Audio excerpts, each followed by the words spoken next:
السلام عليكم ورحمة الله وبركاته. الله يمسيكم بالخير والعافية. وش حالكم؟ عساكم طيبين. بشروني عنكم وعن أوضاعكم. أربكم بخير وفي خير وإلى خير يا رب العالمين. الله يجعلكم بخير وعافية يا رب العالمين، ويجعلني وياكم من أهل الجنة بلا حساب ولا عقاب. قولوا آمين.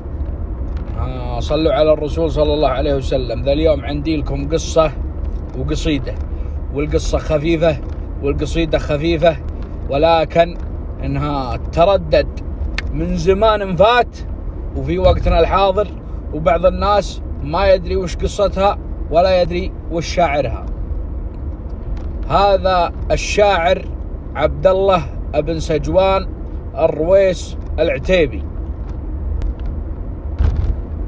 يسكن في منطقة القراين في الوشم بالقرب من شقرة. الله. وجاء يوم من الأيام ويجي بينه وبين واحد مشكلة وما قواه، واستفزع بربعه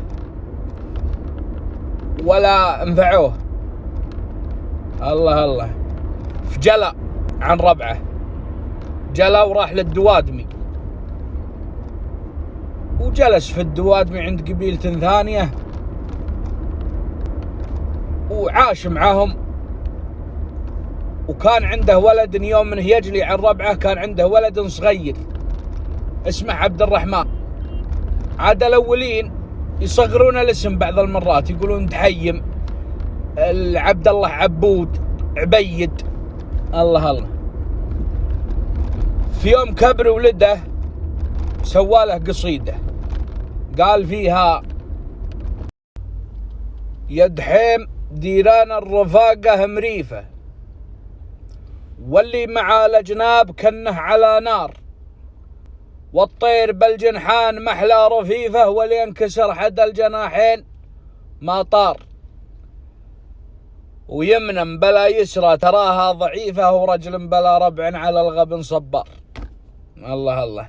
هذه قصتنا وقصيدتنا لذا اليوم، وسلامتكم وطولة عماركم، وإن شاء الله نتنال إعجابكم، ووفقكم الله ورعاكم، ودعمكم لا تخلونا منه، والله يستر عليكم ويرعاكم، ودعناكم الله.